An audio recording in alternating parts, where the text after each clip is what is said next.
In a world filled with battles, alliances, and legendary creatures, Middle-earth is also home to some of the most poignant and powerful love stories ever told. These aren't just romances, they're tales of courage, resilience, and the very essence of hope in the face of darkness. Today, we're diving into these timeless love stories where each one leaves an indelible mark on the history of Middle-earth. Join us as we explore the love that binds, that defies, and that transcends death itself.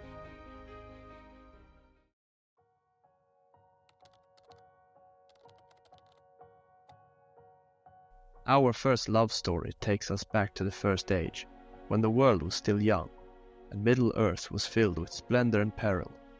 Beren, a mortal man, stumbled into Doriath and found himself in awe of Lúthien, the daughter of Thingol, king of Doriath, and Milian the Maya. Her beauty was not of this world. She had inherited the light of the two trees, making her radiate like the stars themselves. When Beren first laid eyes on her, she was dancing under the moonlight, her very movements casting a spell over the glade. The leaves were long, the grass was green, the hemlock umbels tall and fair, and in the glade a light was seen, of stars in shadow shimmering. Dinuviel was dancing there. From that moment Beren's fate was sealed. The two fell deeply in love, despite the vast differences between them.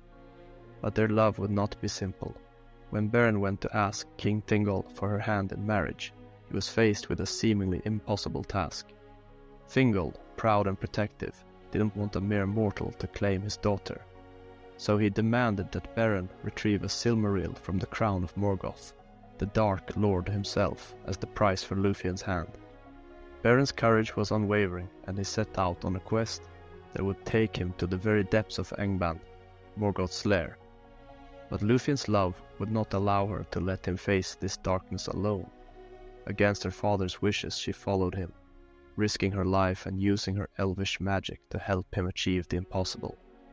In one of the most daring feats in Tolkien's legendarium, Lúthien used her voice to cast a spell on Morgoth himself, lulling him into a deep slumber so that Beren could seize the Silmaril.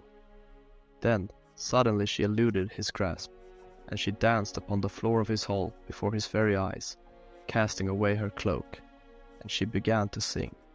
Softly, slowly, a strain of music began, and gradually it grew louder and clearer as it rose and fell in beauty and in power. However, their victory was bittersweet. Beren was gravely injured, and though he and Lúthien escaped with the Silmaril, he succumbed to his wounds not long after.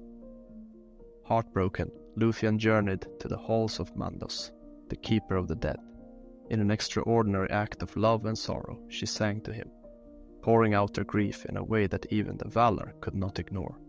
Mandos was so moved that it granted them a unique fate. They would return to Middle-earth as mortals, allowing them to live out the remainder of their lives together. Together, they shared a brief yet precious mortal life, passing into history as a symbol of the lengths one would go for love. Their tale resonates through the ages, a reminder that true love knows no boundaries, not even the boundary between life and death.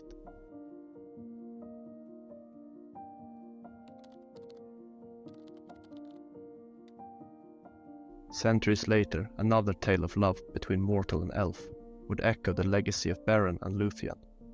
Aragorn, the rightful heir to the throne of Gondor, grew up unaware of his royal lineage until his youth in Rivendell. When he learned of his heritage, he also met Arwen Undomiel, daughter of Elrond, the elven lord of Rivendell. To Aragorn, Arwen was like a vision of Lúthien herself, and he was immediately captivated. "And who are you? And why do you call me by that name?" she asked, and he answered, "Because I believed you to be indeed Lúthien Dinuviel, of whom I was singing." Their love was tested by years of separation and the looming threat of Sauron's power. Arwen's father Elrond warned her of the sorrow that awaited if she chose mortality, for Aragorn would one day die, leaving her alone in the world. Yet Arwen's love for Aragorn was unyielding, and she was willing to forsake her immortality to share his fate. Aragorn, driven by his love for Arwen, took up the mantle of his destiny. He journeyed across Middle-earth, facing unimaginable dangers, and eventually rose as the king he was meant to be. When he returned to Gondor as King Elisar, Arwen came to him, and together they wed in Minas Tirith, finally united after years of longing and sacrifice. A king he was on carven throne, in many pillared halls of stone, with golden roof and silver floor, and runes of power upon the door. Yet their story wasn't merely one of happiness. Arwen's choice to become mortal came with a heavy price. When Aragorn's time came, she had to say goodbye, and her grief led her to Lothlorien, where she lay to rest beneath the golden leaves, a final testament to a love that spanned both the years and the realms.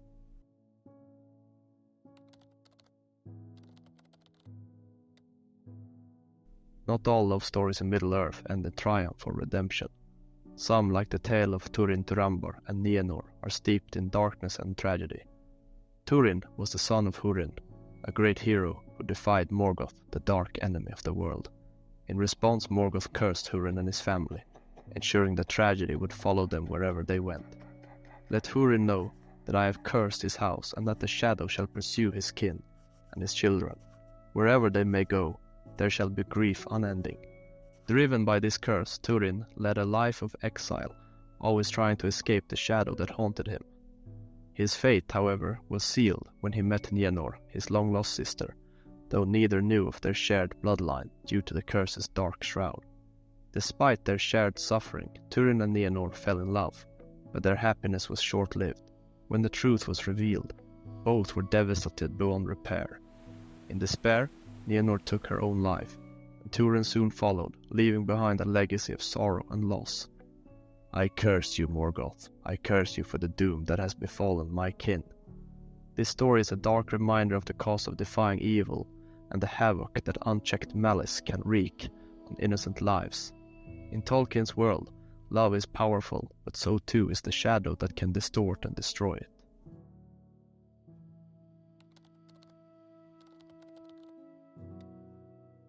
While some love stories in Middle-earth are grand and dramatic, others are quiet but enduring. Galadriel, the Lady of Lothlorien, and Celeborn, her wise husband, embody a partnership founded on unity and a shared purpose. Together they ruled Lothlorien for centuries, guiding their people with wisdom and compassion. She was a noble and beautiful lady of high and holy spirit, and as strong and as wonderful as any daughter of the Eldar, as wise as the lore masters of the Eldar and far-seeing. Galadriel and Celeborn's love is less about sacrifice and more about a balanced partnership.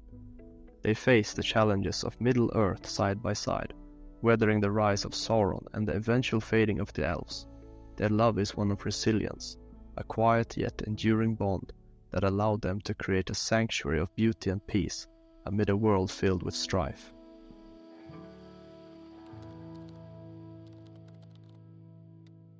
Among the tales of great love in Middle-earth, the story of Faramir, steward of Gondor, and Éowyn, the shield maiden of Rohan, stands out as one of healing, redemption, and a shared strength forged through loss and courage.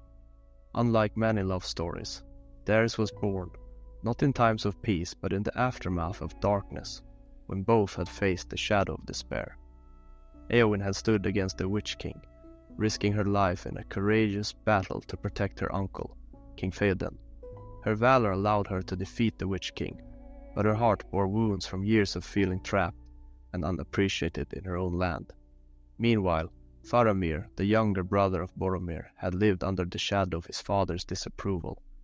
He was often seen as lesser than his brother, despite his gentle spirit and unyielding loyalty to Gondor.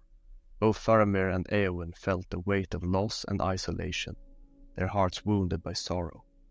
For you are a lady high and valiant, and have yourself one renown that shall not be forgotten, and you are a maid beautiful, beyond even the words of the elven tongue to tell. When they met in the houses of healing, there was an instant recognition of shared pain. Faramir, with his empathy and understanding, began to break through Éowyn's barriers. He saw the strength and vulnerability in her, and rather than pitying her, he admired her spirit. Slowly, their conversations became a balm for both of them, a reminder that love can grow even after the greatest losses. Faramir's quiet strength, helped Éowyn to rediscover her own purpose beyond the battlefield, while Éowyn's courage and resilience inspired Faramir to embrace the role of steward with hope and confidence. Unlike the intense, dramatic romances seen elsewhere in Middle-earth, their love grew naturally, providing both of them a sense of peace and renewal that each had longed for. Then the heart of Éowyn changed, or else at last she understood it. And suddenly her winter passed, and the sun shone on her. In time, Éowyn's spirit, once shadowed by grief, found new purpose beside Faramir as Lady of Ithilien, where together they would rebuild and nurture the land. Their love is a story of healing, a reminder that love sometimes is as much about finding solace and understanding as it is about passion. Together, Faramir and Éowyn became symbols of resilience, moving beyond the scars of war and choosing life over lingering shadows.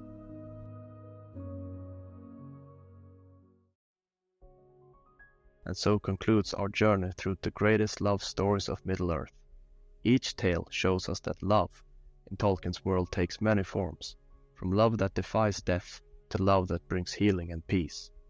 Do you think we missed any legendary tales? Let us know, and we'll make sure to cover them in future videos. And finally, who do you think is the most powerful love story in Tolkien's world? Share your thoughts in the comments below, and don't forget to like and subscribe for more Middle-earth stories.